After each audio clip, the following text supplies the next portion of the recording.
वर्णिवेशरमणीय दर्शनं मन्दहासरुचिराननाम्बुजं पूजितं सुरु नरोत्तमैर्मुदा धर्मनन्दनमहं विचिन्तये।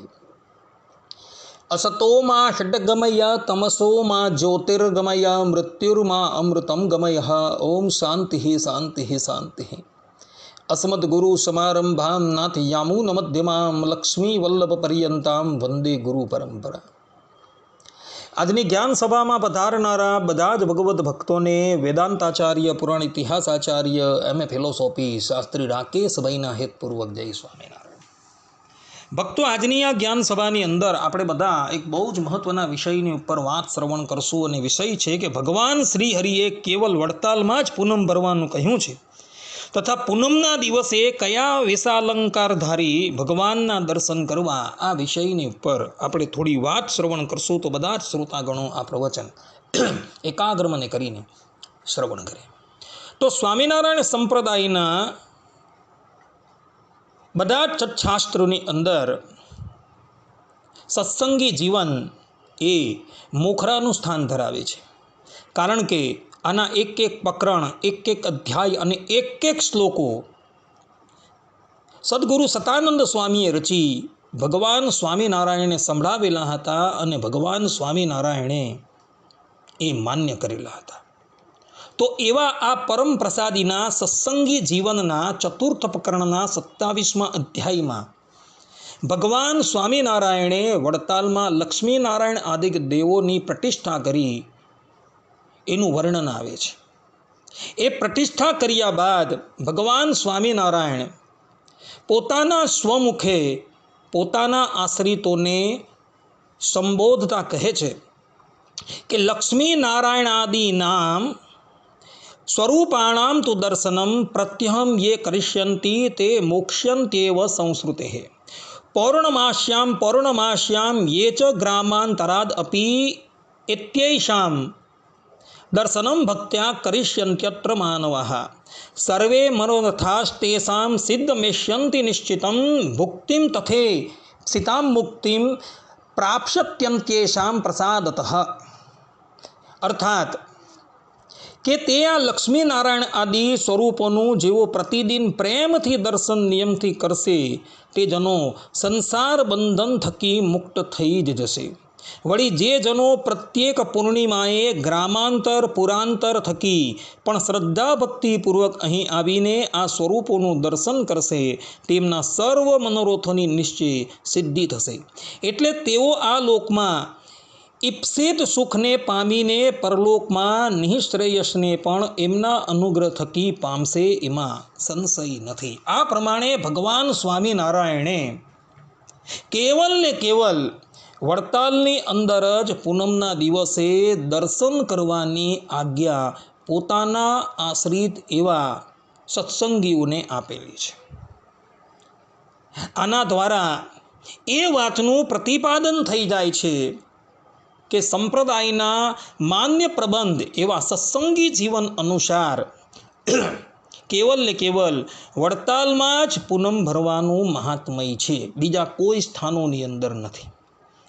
એટલે આજના જેટલા પણ લોકો કોઈક મહાત્માના કહેવાથી સ્વામિનારાયણ સંપ્રદાયના અન્ય મંદિરોની અંદર જઈ પૂનમને દિવસે ઠાકોરજીના દર્શન કરે છે, એ વાત એ પેલા મહાત્માઓએ કેવલ ઉપજાવી નાખેલી છે.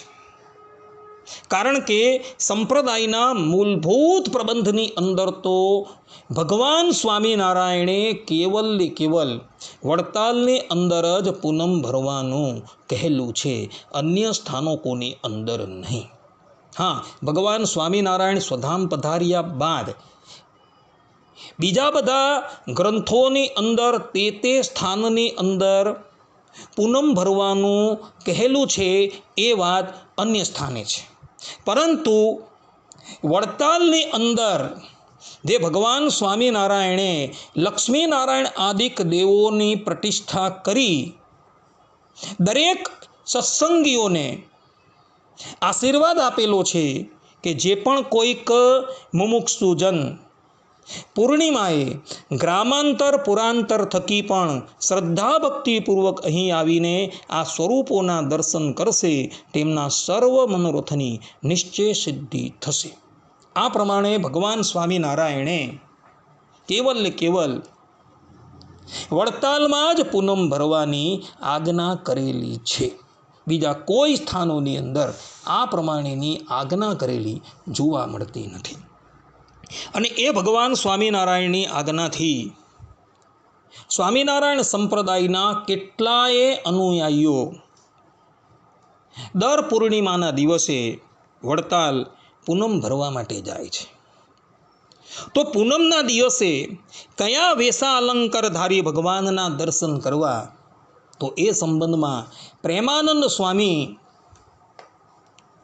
કીર્તન સાર સંગ્રહ ભાગ 1 પુષ્ટ 284 જેના પર પ્રેમાનંદ સ્વામીએ રચેલા 5 પદોનું વર્ણન જોવા મળે છે. એનું પહેલું પદ છે, જય જય શ્રી રણછોડ છેલ છબીલા રે, ભલે આવ્યા વડતાલ રસના રંગીલા રે. આ જે પદ છે તેના ત્રીજા પદની 4, 5, 6, 7 અને 8મી કડીની અંદર પ્રેમાનંદ સ્વામી પોતાના સ્વમુખે કેવા વેશા અલંકારધારી ભગવાનના દર્શન કરવા એનું વર્ણન કરતાં કહે છે કે પૂનમે રાસ રમિયા રણછોડ રે, પુરિયા વાલે ગોપી જનના કોડ રે. પૂનમે મોર મુગટ ધર્યો માથ રે, રમિયા વાલો રાસ ગોપી જન સાથ રે. પૂનમે પૂનમે દર્શને જાય રે, તેને એક ડગલે જગન ફલ થાય રે. જુએ જાય મુગટ સહિત વ્રજ ચંદરે, તેના તળે જન્મ મરણના ફંડ રે. પૂનમિયા હરિજન જે નિમ ધારી રે, પ્રેમાનંદ જાય તેની બલિહારી રે. આ પ્રમાણે પ્રેમાનંદ સ્વામી અહીં સ્પષ્ટ રૂપે કહે છે કે આસો સુદ પૂર્ણિમાના દિવસે ભગવાન શ્રી કૃષ્ણ મોર મુગટધારી વ્રજની ગોપીઓની સાથે રાસ ક્રીડા કરતા હતા.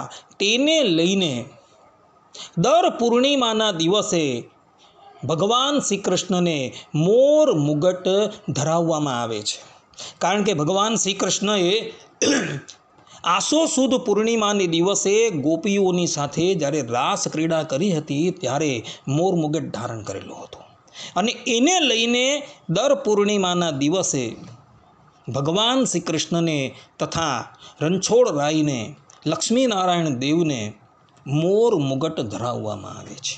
તો એ મોર મુગટધારી ભગવાનના દર્શન કરવાથી એ જીવાત્મા જન્મ મરણના ફેરામાંથી કાયમને માટે મુક્ત થઈ જાય છે.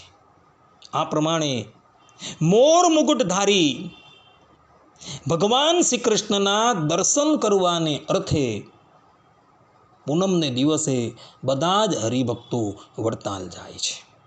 અને જે લોકો આ મોર મુગટધારી ભગવાન શ્રી કૃષ્ણના દર્શન કરે છે એ જન્મ મરણના ફેરામાંથી કાયમને માટે મુક્ત થઈ જાય છે એવું પ્રેમાનંદ સ્વામી અહીં 7મી કડીની અંદર કહી રહ્યા છે. જુએ જાય મુગટ સહિત વ્રજ ચંદરે, તેના તળે જન્મ મરણના ફંડરે. માટે ભક્તો, જ્યારે પણ તમે પૂનમના દિવસે વડતાલ લક્ષ્મીનારાયણ આદિક દેવોના દર્શન કરવા માટે જાઓ ત્યારે એમના મસ્તકની ઉપર રહેલા મોર મુગુટના દર્શન અવશ્ય કરજો. કારણ કે પ્રેમાનંદ સ્વામીએ અહીં સ્પષ્ટ રૂપે કહેલું છે કે તેના તળે જન્મ મરણના ફંડરે. માટે બધા જ ભગવદ્ ભક્તો આ વાત જે છે એ આત્મસાત કરી રાખજો. અને વડતાલ જ્યારે દર્શન કરવા માટે જાઓ ત્યારે એ મોર મુકુટધારી ભગવાનના દર્શન અવશ્ય કરજો. આજે પણ વડતાલમાં પૂર્ણિમાને દિવસે ભગવાન શ્રી કૃષ્ણને તથા લક્ષ્મીનારાયણ દેવને તથા રણછોડરાયને મોર મુકટ ધરાવવામાં આવે છે. તો બધા જ ભગવદ્ ભક્તો એ મોર મુકટધારી ભગવાનના દર્શન કરજો અને પોતાનું શ્રેય સાધી લેજો. આટલું કહીને હું મારા પ્રવચનને અહીં વિરામ આપું છું. સર્વે સંતુ નિરામયઃ, સર્વે સુખીનો ભવંતુ, સર્વે ભદ્રાણિ પશ્યન્તુ, મા કશ્ચિત દુઃખ ભાગ ભવેત. અસ્તુ. જય સ્વામિનારાયણ.